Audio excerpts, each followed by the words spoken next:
Aleluya. Estamos en la serie Dimensiones Espirituales y estamos en la predicación analizando tres conceptos que impiden que nosotros nos desarrollemos espiritualmente. Así que hoy quiero cerrar esa parte de la soberbia para la próxima semana poder analizar el concepto dinero, de qué manera impide que nosotros podamos entrar en dimensiones espirituales, y luego entraremos en el área de la sexualidad, cómo impide que nosotros nos desarrollemos en el Señor. Así que hoy quiero compartir con ustedes la escritura para seguir en la predicación de hoy. Quiero hablarle de la soberbia versus la humildad. Vamos a compartir en la primera carta del apóstol Pedro, en el capítulo 5:5, donde un ser humano entiende que no debe depender de nadie, que no debe recibir nada de nadie, que él es autosuficiente, que ella produce lo que necesita, que no tiene que depender. O sea, esas son manifestaciones de orgullo que en un principio no se ven mal, pero puede llevarnos a nosotros a la soberbia, porque es contrario a la humildad. El que es humilde, al contrario, no alardea. No alardea de lo que tiene, no alardea de lo que sabe, ni de lo que conoce, ni alardea tampoco de la unción que está sobre ellos. Porque hay gente que tiene un conocimiento de Dios que de alguna manera uno se da cuenta que sí se desenvuelven en la palabra, pero el humilde no alardea de eso, sino que es capaz de aceptar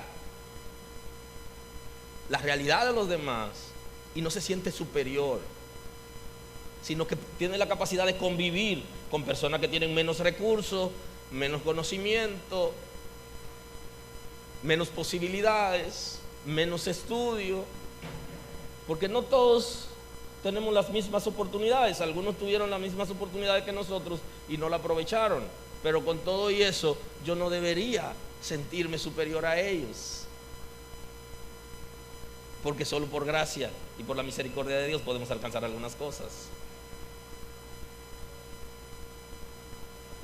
Y esas expresiones de orgullo se manifiestan en nosotros como parte del hombre caído, de la naturaleza caída del hombre y de la mujer, en la que nos encerramos en nuestras propias posibilidades. Yo trabajo, yo soy fuerte, yo hago lo que quiero. Y saben que en un matrimonio eso es muy peligroso, porque puede llevar a una mujer, por ejemplo, a un hombre a ser soberbio, manifestando señales de orgullo, de que produce sus propios recursos, y los recursos en la familia no son para uno ni son para el otro, son de la familia, es para todo, y el Señor lo da para todo. Entonces, cuando comenzamos así, terminamos mal, porque hay palabras que decimos que se salen del tono que debería tener un hijo o una hija de Dios. Y por eso encontramos momentos de soberbia en los matrimonios, en competencia, de preparación, de progreso y económico también.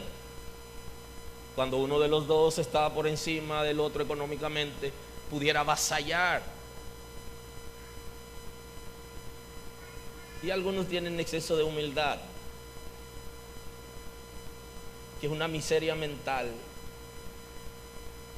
y no aceptan el desafío de lo que Dios está trayendo y lo que Dios quiere hacer, sino que su orgullo lo manifiestan a través de que el Señor me tiene así en esa situación, y termina siendo orgullo, porque no abren su corazón para lo que Dios quiere hacer y para los cambios que quiere traer.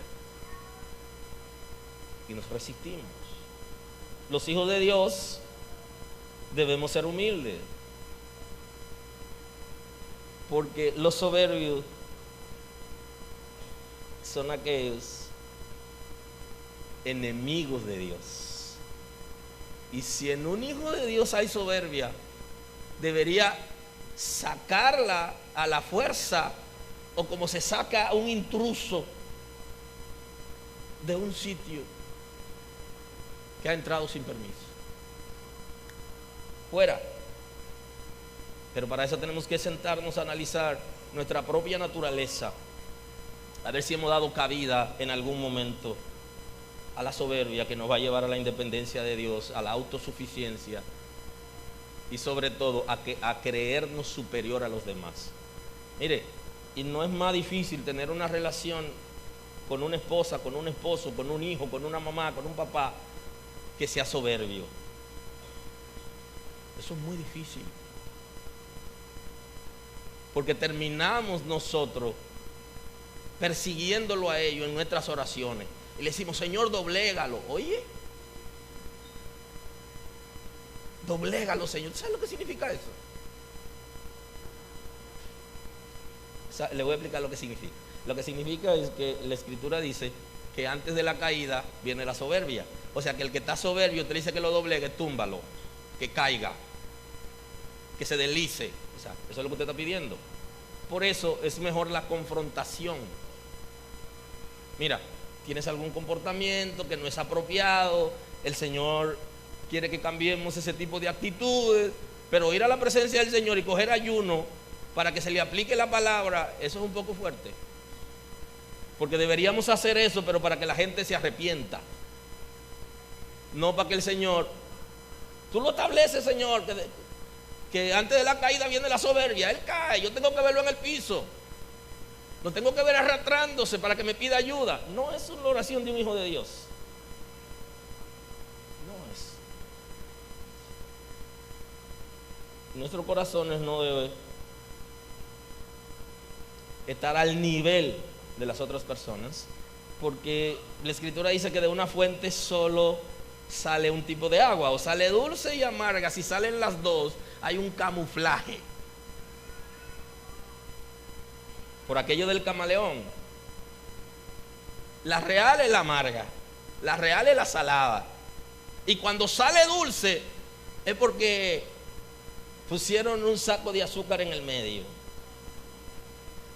o pusieron un desalinizador para que cuando salga por ahí salga sin sal. Pero la verdad es que hay algo que no está bien. David se dio cuenta que en un momento él fue soberbio. Y lo mejor que hay es cuando uno puede reconocer o lo puede admitir, que en un momento hemos sido soberbios y que necesitamos bajarnos, y que nos pasan cosas para bajarnos, para entender que dependemos de Dios.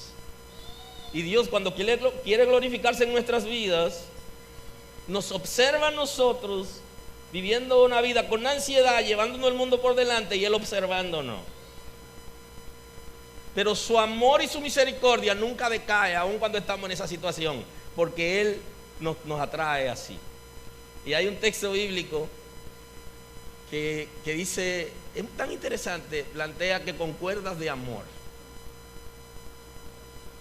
Y yo creo que las cuerdas son cuerdas. Y aunque sea con amor, son cuerdas.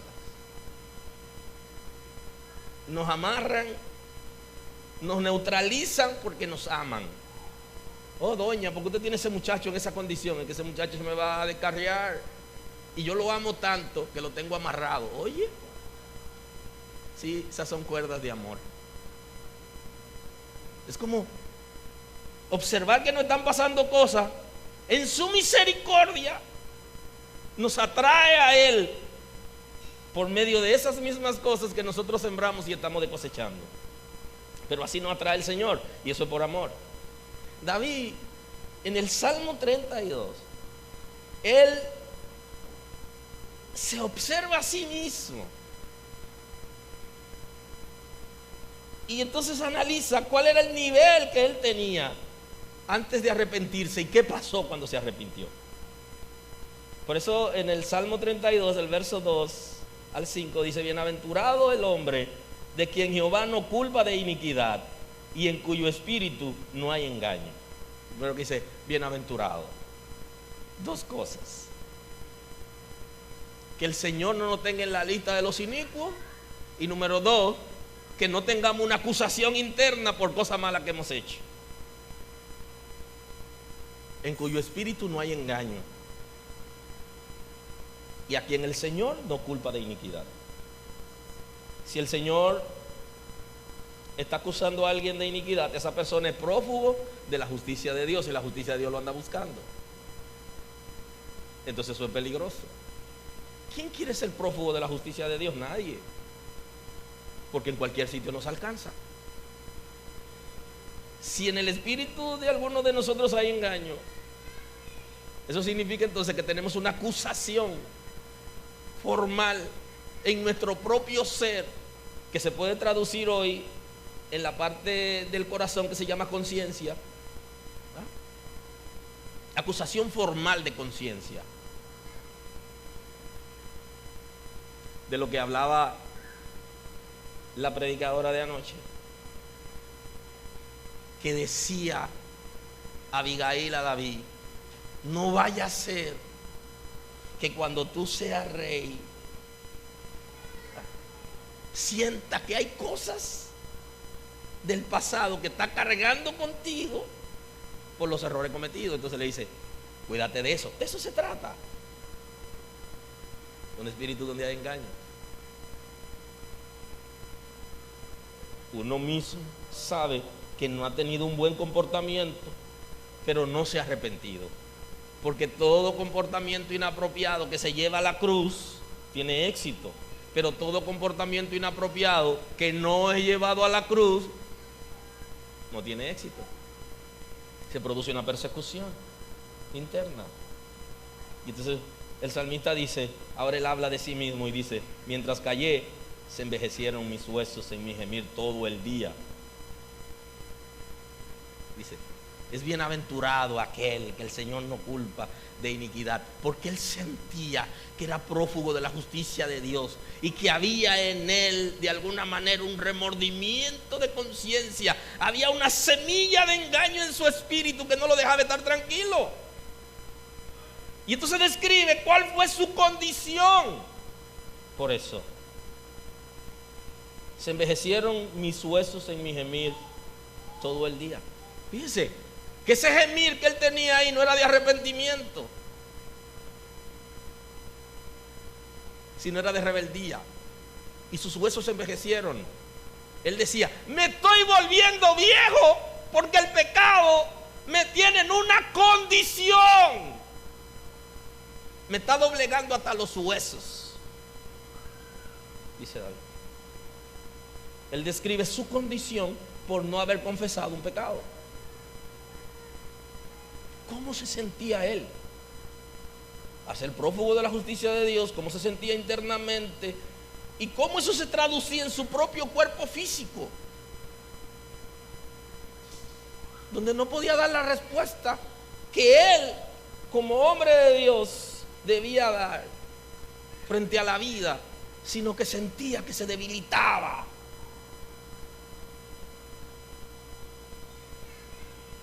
Porque de día y de noche se agravó sobre mí tu mano. Entonces él confiesa que la mano de Dios se había agravado sobre él, porque era prófugo de la justicia de Dios, porque él no confesaba su pecado. Yo sé que la religión se la pone difícil a la gente, pero Cristo se la pone medio fácil. Porque hablando de la confesión, usted entiende entonces que todo se resolvía con confesar su pecado, pero el tipo no lo confesaba. Óigame, claro, la religión se la pone difícil. Tiene que subir la loma, tiene que tirar un arroz, una carne en una cañada, en un sitio, tiene que pagar qué sé yo cuánto para conseguir qué sé yo qué cosa.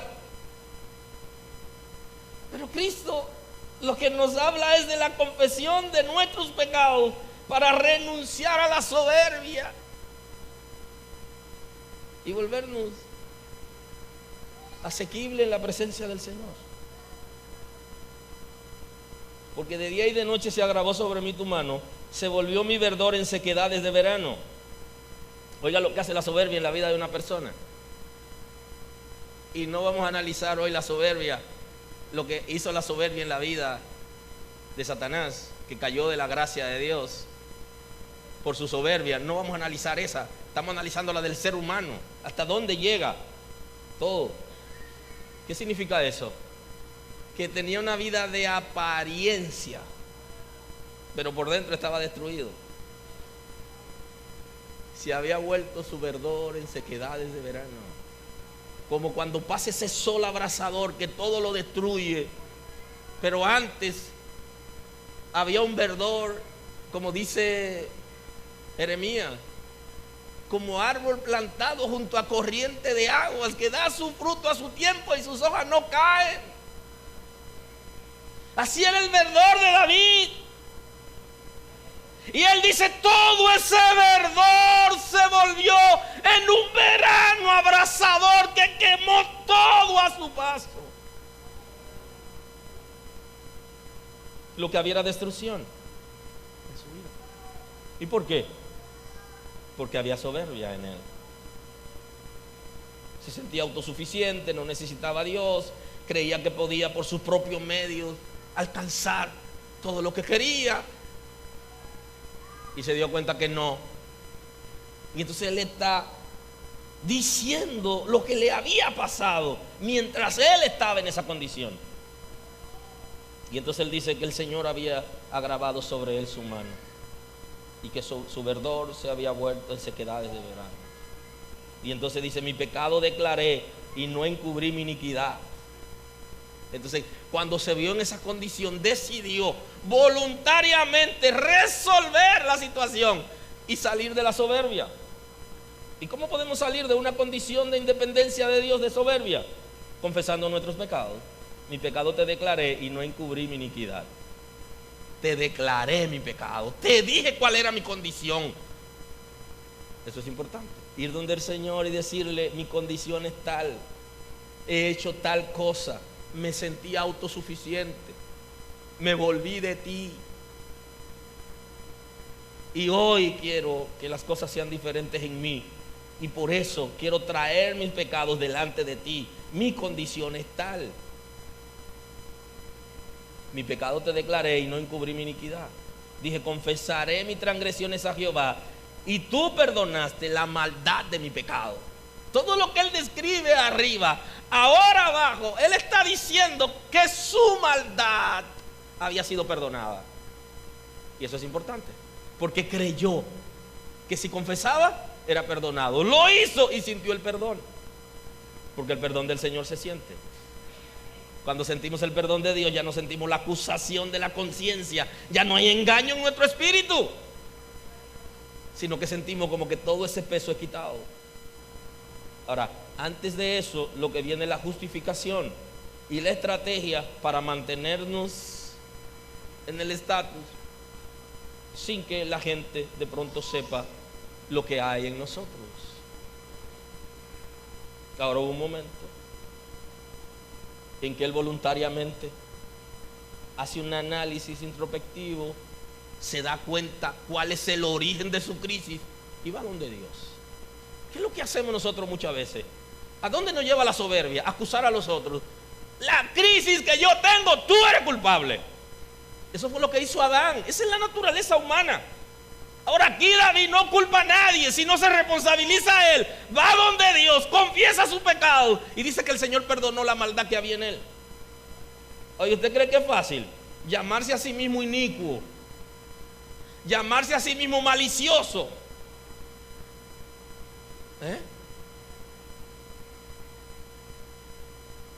Aleluya. Aleluya. Si esa es mi verdad, yo tengo que ir donde Dios y decirle lo que hay. Yo no voy a ser restaurado a la imagen de Cristo en mi vida diciéndole al Señor lo que yo creo que pudo haber pasado y quién yo pienso que tiene la culpa.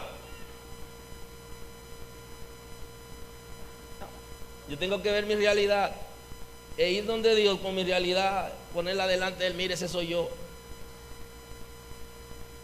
Nada más pensar en que en un momento yo voy a ir a la presencia del Señor y voy a decir: Señor, yo he tenido comportamiento de inicuo. Oye, nada más pensar en eso asusta a uno. Pero David lo hizo para tener éxito.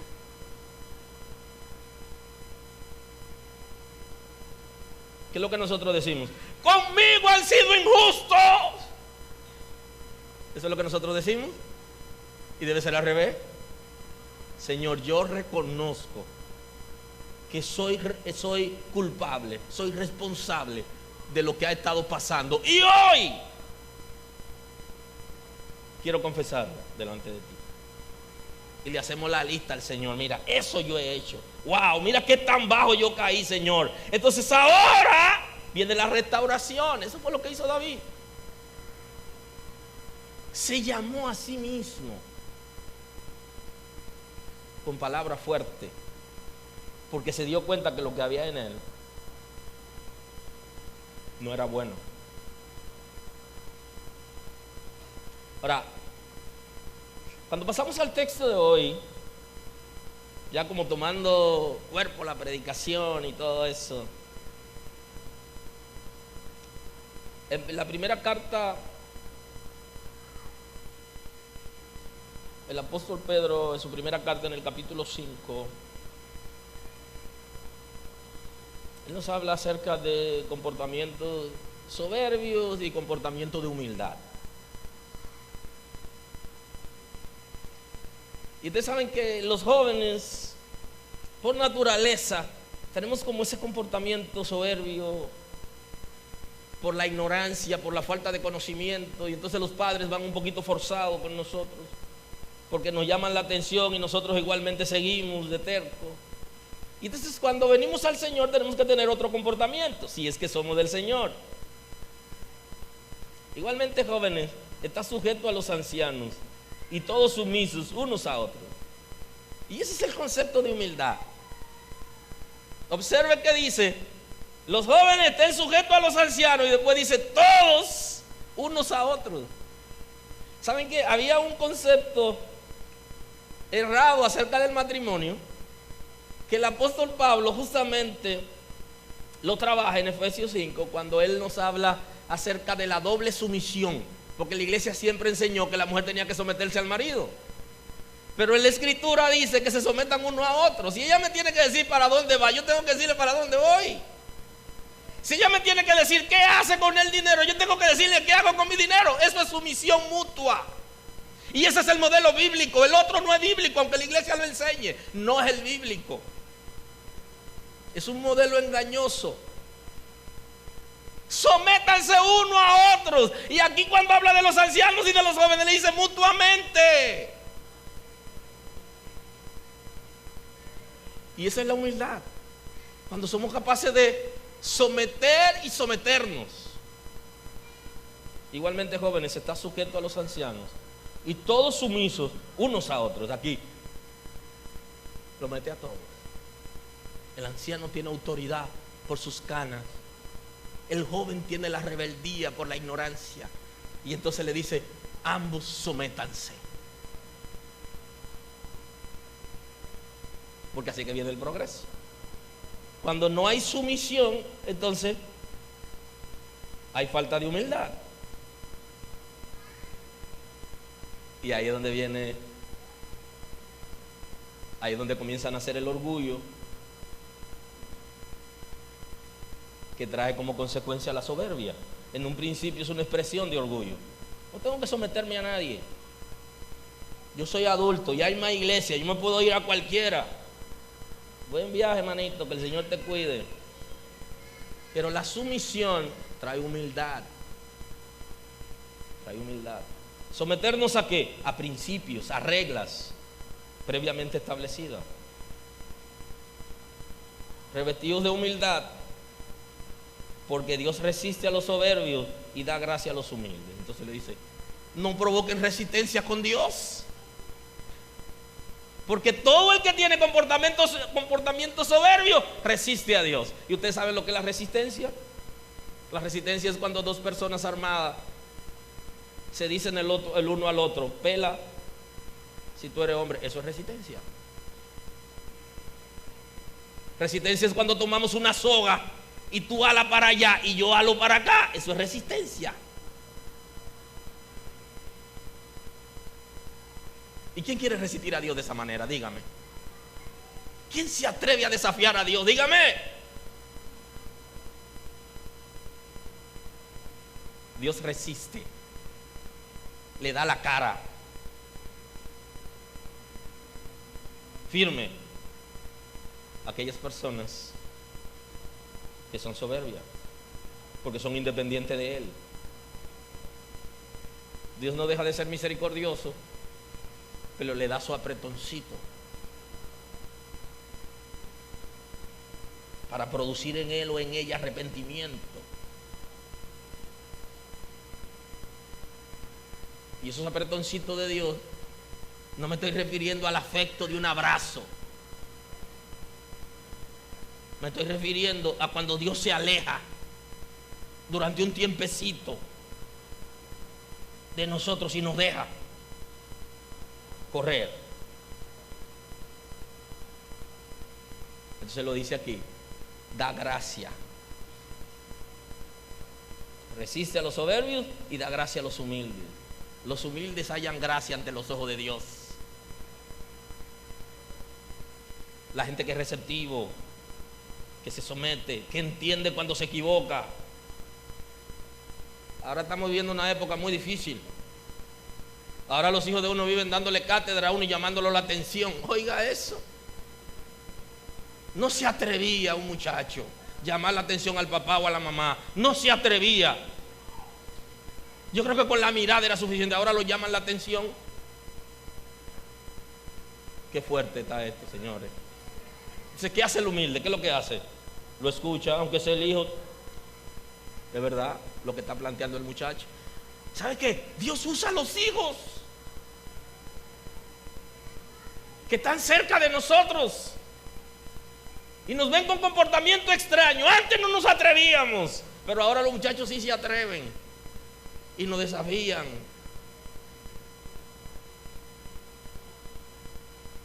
Eso es misericordia de Dios, ¿eh? Y el humilde no tiene que darle dos pecosones al muchacho cuando el muchacho tiene razón,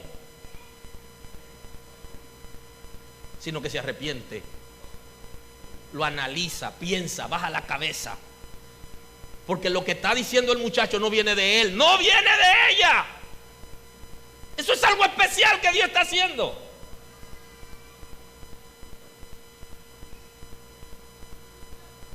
Dios resiste a los humildes, perdona, a los soberbios, pero los humildes encuentran gracia ante sus ojos.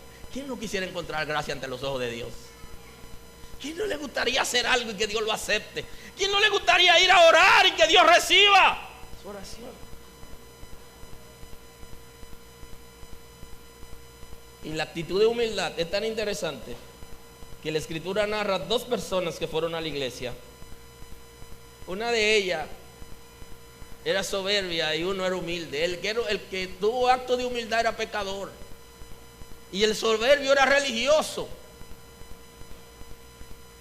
Y dice la Escritura que uno de ellos oraba consigo mismo. Mire, el soberbio habla consigo mismo y se alaba a sí mismo. Yo soy el que más coopero en la iglesia. Todos los movimientos ahí se hacen por mí. Yo soy la mano derecha de los líderes. Eso es lo que estaba diciendo. Y le decía, yo soy tan santo, Señor, que tú deberías darme un lugar al lado de los ángeles. La Escritura dice que oraba consigo mismo. Era él que se oraba. Aleluya. Y el otro, que era el verdadero pecador y que todo el mundo lo conocía como pecador, ese día fue a la iglesia. ¿Y sabe lo que hizo? Se golpeaba el pecho y decía, Señor, soy pecador, ten misericordia de mí. Y el otro, cuando lo ve, medio se aleja. Yo no me voy a juntar con esa sabandija. Yo no me voy a juntar con eso. Y dice, y yo no soy como ese que está ahí. Oye, ¿es verdad que no eran iguales? Yo no soy como ese. No, yo no soy como ese. No me puedo juntar con ese. Si le doy la mano, tengo que irme a lavar. Porque hay tanto pecado que hasta la piel se pega. Y entonces Jesús, después que hace el comentario, entonces hace la pregunta: ¿quién ustedes creen que salió mejor de la iglesia? ¿El hermanito que tenía 30 años y que fue a hablar consigo mismo? Y que fue a la iglesia, ese abanico lo compré yo.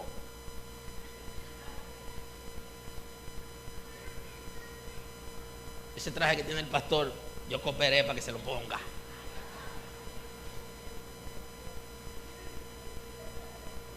Sí, porque la gente que se crece, en vez de ir donde Dios reconociendo sus debilidades, lo que van es donde Dios exaltando sus virtudes. Y donde Dios tenemos que ir manso. Entonces el que sabe que es pecador, entonces va tranquilo y dice: Señor, perdóname, que yo soy un pecador. Y cuando usted lo busca en la escritura, usted se encuentra con uno que de lejos era pecador porque era un publicano.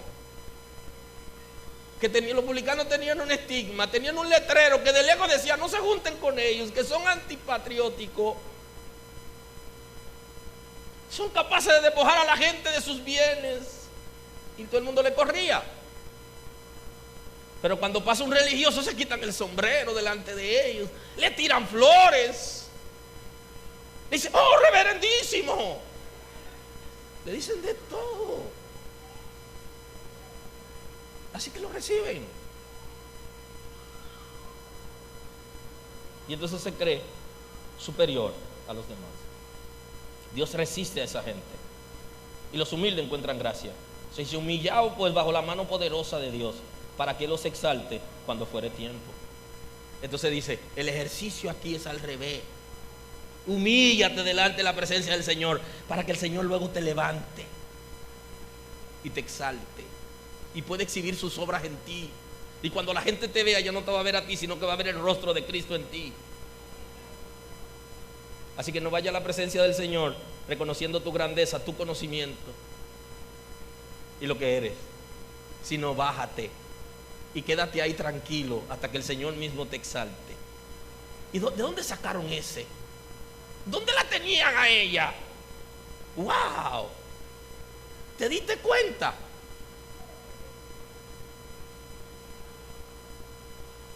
Así es el Señor. Él exalta a aquellos que son humildes, lo sube y lo exhibe también. Y es el ejercicio de lo que pasó con Cristo. Hoy toda rodilla debe doblarse delante de Cristo, está establecido en la palabra. Y toda lengua debe confesar que Cristo es el Señor. Y cuando dice todo, aún los impíos en el juicio van a tener que reconocer lo que Él es el Señor. Tú eres el Señor Jesús. Todo el mundo tiene que confesarlo. Pero ¿qué pasó con Cristo? ¿Qué pasó con Él? Aleluya. Dice que se humilló. Eso lo establece la Escritura. Que se bajó. Se hizo como uno de nosotros. Entregó su autoridad. En otra palabra, entregó su inmunidad. Le entregó aquello que no le permitía ser tocado por los hombres. Le entregó y se expuso. Y por eso ha recibido un nombre que es sobre todo nombre. El Señor nos ha dado cátedra de lo que puede hacer Él con una persona que tiene comportamiento de humildad y que encuentra gracia ante sus ojos. Va a exaltarlo. Después que nos humillamos voluntariamente, señores, no es lo mismo que el Señor humille a alguien que nosotros nos humillemos voluntariamente. Humíllalo, eso es como le pasa una vergüenza en público. Ahora, cuando usted se humilla a usted va tranquilo y le dice: Señor, tal cosa. No es lo mismo humillarse voluntariamente que ser humillado. Así que no se debe orar para que el Señor humille a nadie. Aleluya. Aleluya. Sino, Señor, permite que Él reconozca quién eres tú y que pueda humillarse delante de ti. Es diferente la oración. Humíllalo, eso es como Avergüénzalo en público. Y pedirle eso al Señor no es de una persona sabia. Yo puedo cometer un error por ignorancia, pero no me puedo pasar la vida entera en lo mismo. Un día yo tengo que saltar.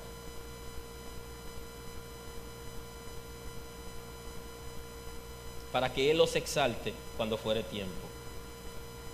Y eso es un buen ejercicio que creo que debemos hacer como hijos de Dios. A veces nosotros creemos que merecemos cosas, que tenemos mérito. Estate quieto, estate quieta, deja que el Señor te exalte. Que cuando Él lo hace, Él sabe cómo lo va a hacer. Aleluya. Mantente tranquilo, mantente tranquila. Humíllate bajo su mano poderosa. Confiesa tu pecado, y aunque la gente no crea que tú te has apartado de ese pecado, el Señor te va a exaltar si te ha humillado con sinceridad, porque Él es el que levanta. Echando toda vuestra ansiedad sobre Él, porque Él tiene cuidado de vosotros. Toda ansiedad, la ansiedad que produce las necesidades que son prácticamente emocionales, necesidades que son fisiológicas, necesidades económicas, cosas generales de la vida que producen ansiedad en nosotros. Esa ansiedad que acaba con las uñas. Aleluya. Esa ansiedad que no nos deja dormir, que comemos de más, o que nos quite el hambre. Llévesela al Señor.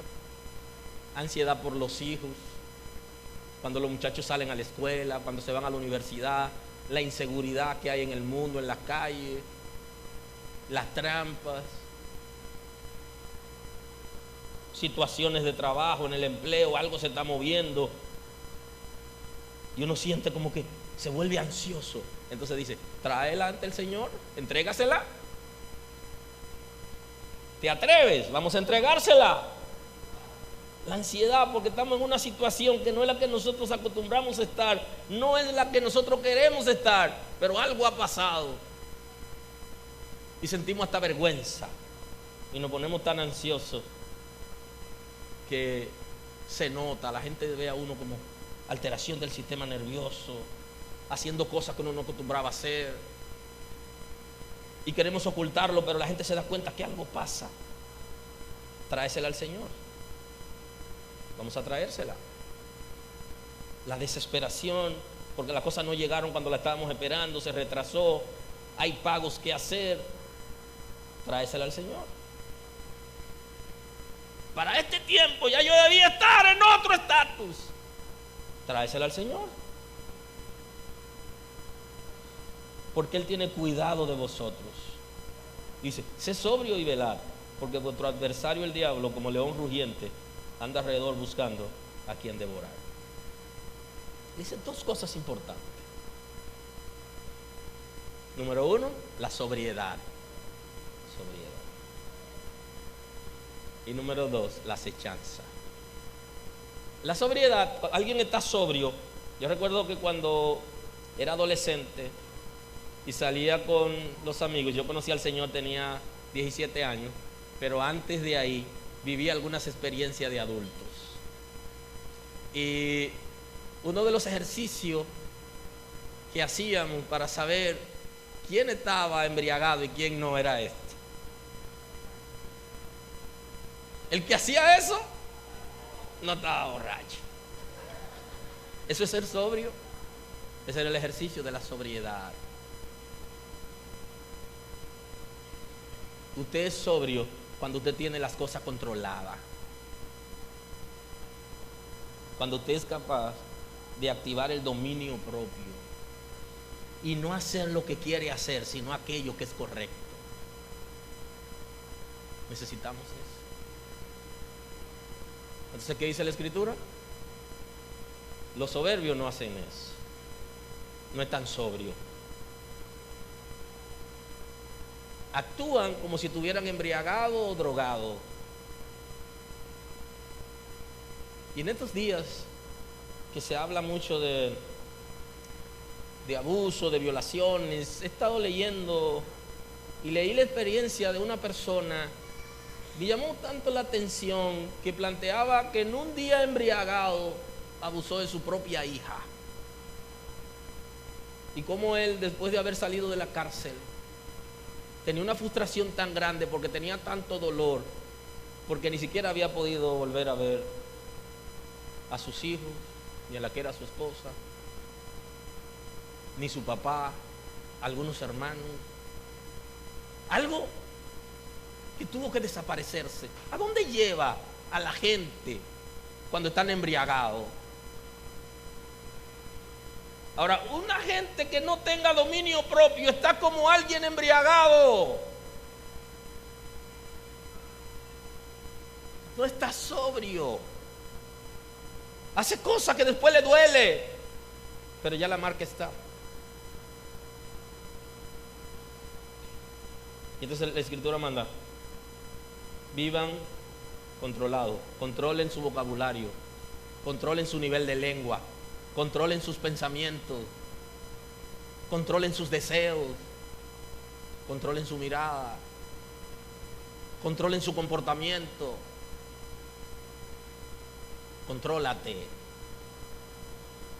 Tenemos que aprender a controlarnos. Tenemos que ser sobrios. Eso solo puede ocurrir cuando sube nuestro nivel de obediencia, porque sin obedecer no podemos. Entonces necesitamos someter todos nuestros deseos y nuestra ansiedad delante del Señor. Y se pide: sean sobrios, mantengan cuidado. Ahora, lo siguiente es el nivel de acechanza que hay alrededor de nosotros. Ser sobrios y velar. Entonces dice que velemos por el nivel de acechanza.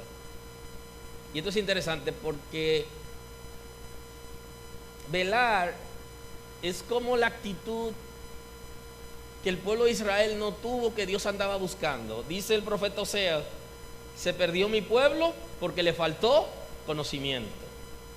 Entonces, aparte de que debemos tener control, someter todos nuestros deseos delante del Señor, también nos manda a ser inteligentes. Velar significa desarrollarse espiritualmente, desarrollar habilidades espirituales para saber por dónde viene el enemigo, percibir olores, darnos cuenta de fenómenos que pasan dentro de nosotros, que desencadenan situaciones. El que vela es el que tiene los ojos abiertos, el vigilante, el que está observando por dónde el enemigo lo va a atacar. ¿Qué pasa con él o con ella en temporada determinada? Y cuando vive esos momentos, entonces se sienta a analizar: tengo que tomar X o Y medidas, porque en estos momentos me pasa eso y aquello. El que vela está pendiente por dónde viene el enemigo a atacar. Y esa es una de nuestras debilidades, saber por dónde el enemigo viene a atacar. Nos damos cuenta que nos está atacando cuando ya está cerca de nosotros. Tenemos que saber por dónde viene a atacarnos.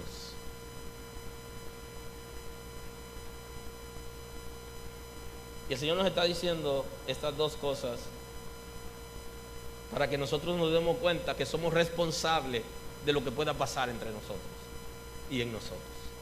Es decir, manténganse sobrios, pero velen también, porque tenemos una acechanza, y cuando a usted lo están acechando, lo están esperando, usted tiene que saber por dónde se mueve. Tiene que utilizar estrategia de comunicación, estrategia de camino, no necesariamente andar por el mismo camino,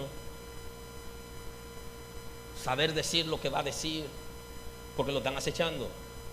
Tiene que saber cómo moverse,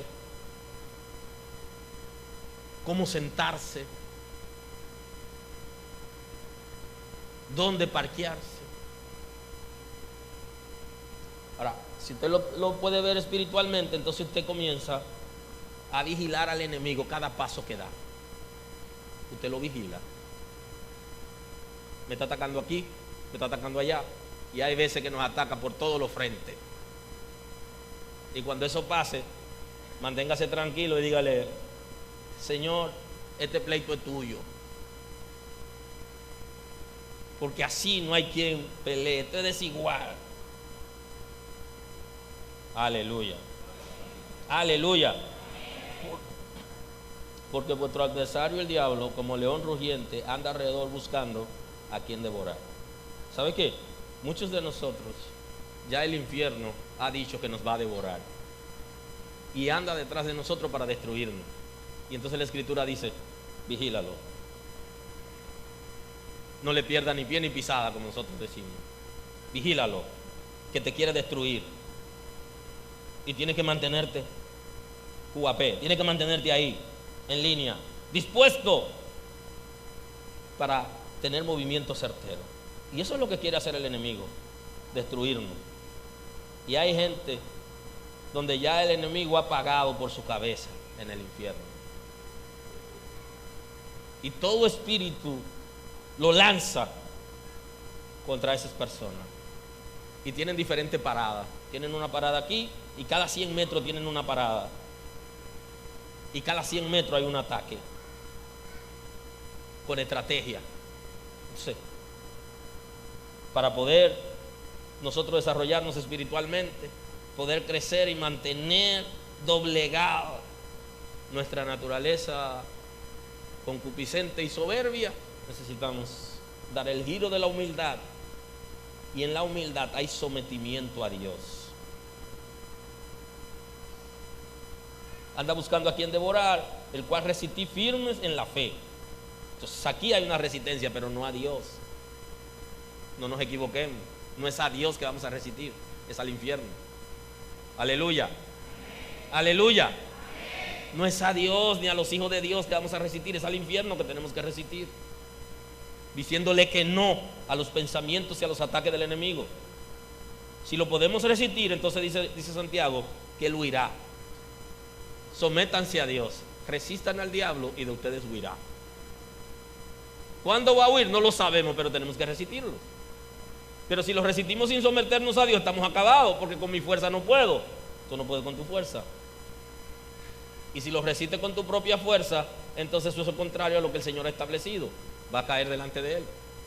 Porque para poderte mantener en pie, tiene que someterte a Dios, para que sea el Señor el que se encargue de Él.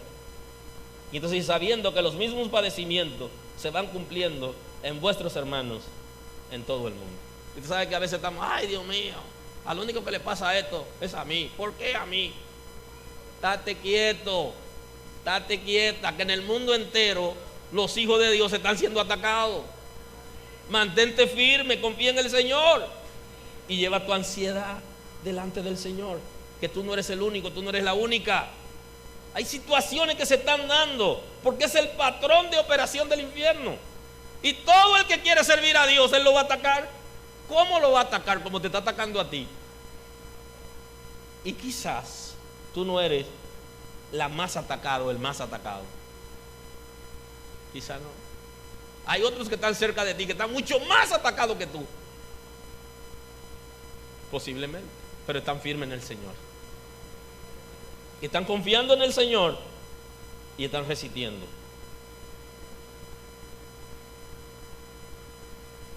Aleluya. Y esa resistencia, entonces, nos lleva a nosotros a estar conscientes en lo que nosotros estamos haciendo.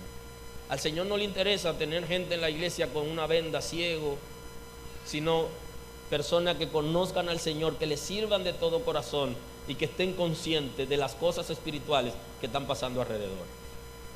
Aunque muchas cosas el Señor no nos deja verlas porque son tan fuertes que nos meterían en miedo y Él las resuelve Él. Pero hay cosas que nosotros necesitamos vivir, la experiencia necesaria para nosotros.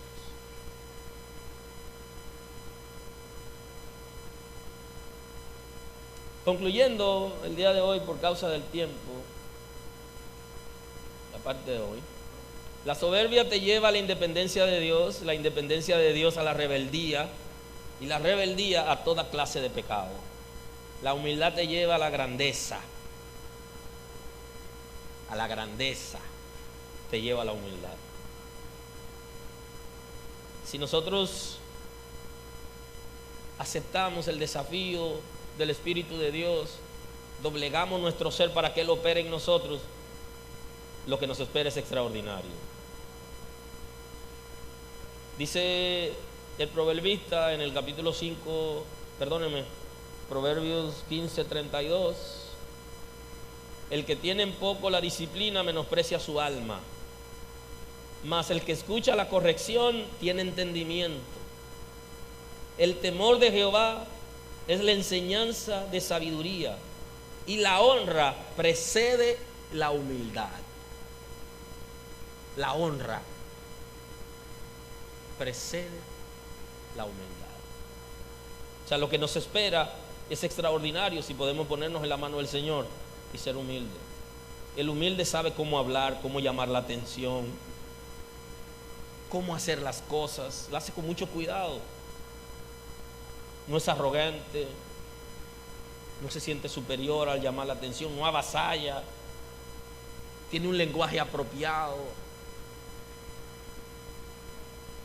usa palabras de amor.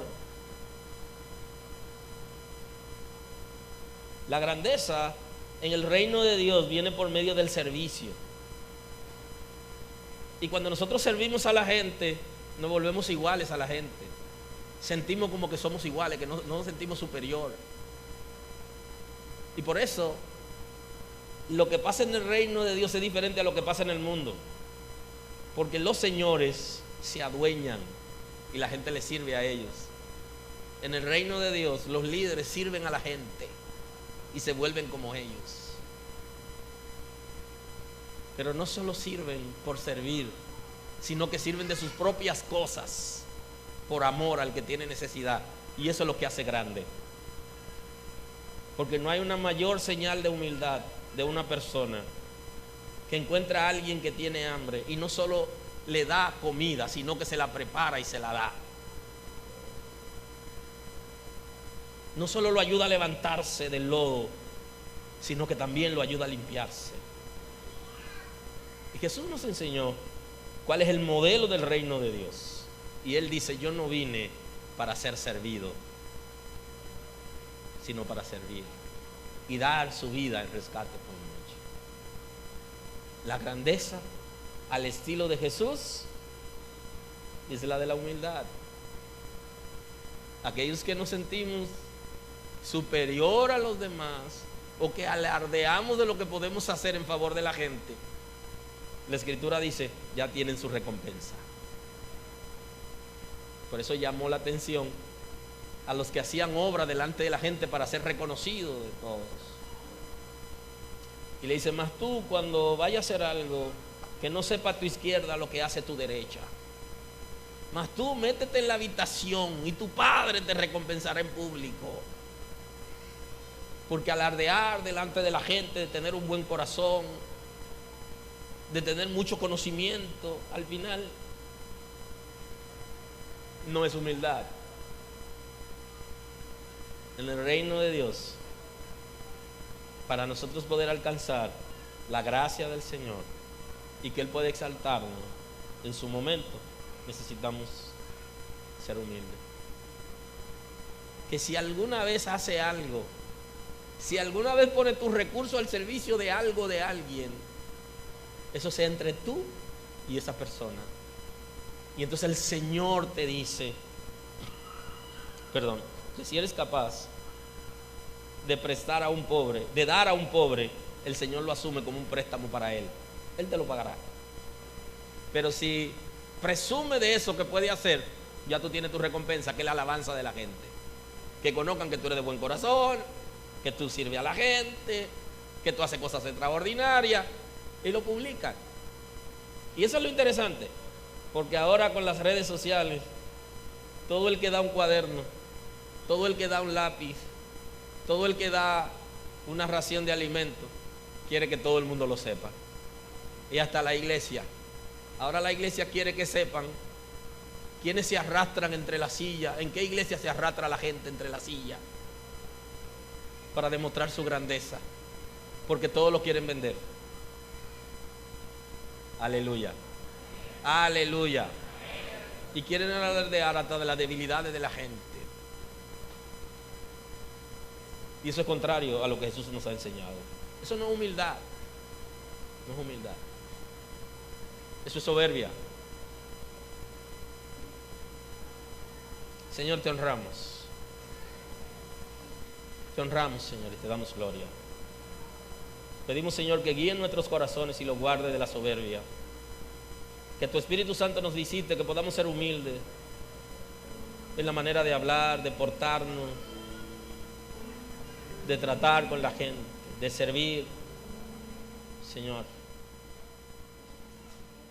muestra tu gloria entre nosotros.